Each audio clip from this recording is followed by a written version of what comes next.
Bonjour à tous, aujourd'hui pour mon sujet de veille, je vais vous parler de la téléportation. Mais avant de commencer, dites-moi si vous y croyez et ce que vous en pensez. C'est quoi ça? Arrêtez! Ça existe même pas d'abord! Donc ce que vous proposez comme d'habitude, c'est de la poudre de perlimpinpin.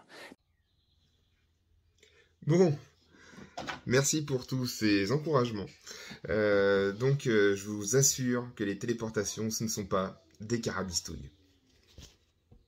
Bon, je vous vois venir. À quand les vacances par téléportation ou les déménagements par téléportation? Eh bien, d'après les calculs et avec nos machines actuelles, il faudrait pour le calcul de chaque distance d'atome du corps humain environ 50 milliards d'années. Bon, on n'est pas... Hein, si vous n'êtes pas pressé et que vous souhaitez déjà réserver, je prends les réservations, payables d'avance évidemment. Et bah, voilà, je rembourserai si vous annulez après 50 milliards d'années. Donc c'est voilà, pas de souci. Mais il faut savoir que la téléportation a déjà été effectuée.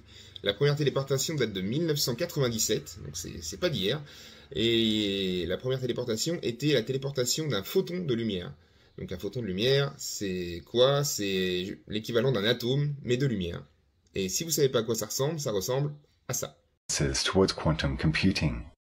Oui, alors effectivement, c'est pas très impressionnant vu comme ça. Le petit point bleu, oui, c'était ça, hein, le photon de lumière.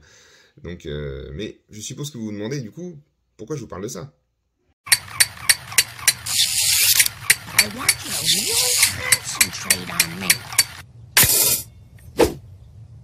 Eh bien déjà, nous parlons de la téléportation quantique, parce qu'il y a plusieurs formes de téléportation.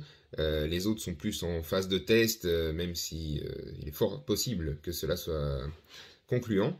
La téléportation quantique est la première téléportation à être réellement en fonction. Et donc la téléportation quantique va permettre de téléporter des données, dans un premier temps. Des données informatiques, évidemment, qui vont permettre de révolutionner Internet, le codage et d'autres parties pour la sécurisation.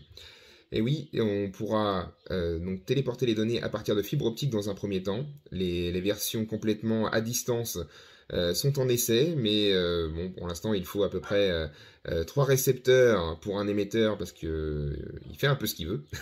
Mais par fibre optique, ça marche tout à fait. Ça sécurise absolument les données, car les données ne peuvent pas être interceptées. Et si elles l'étaient, elles seraient immédiatement repérées, car une fois qu'on a téléporté des données d'un ordinateur à un autre, il y a une liaison qui est ineffaçable, qui se fait, et donc on repère immédiatement l'émetteur ou le récepteur avec une géolocalisation immédiate.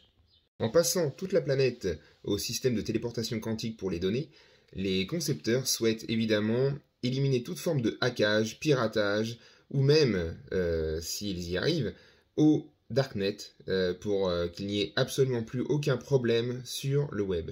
Nous parlons très sérieusement de forfait de téléportation quantique par fibre d'ici 3 à 5 ans. Si vous n'avez pas la patience d'attendre 3 ou 5 ans pour avoir les premières technologies quantiques sous la main, des ordinateurs avec technologie quantique devraient arriver d'ici la fin de l'année, voire l'année prochaine, qui devraient être 100 fois, voire 1000 fois plus puissants que les meilleurs ordinateurs actuels.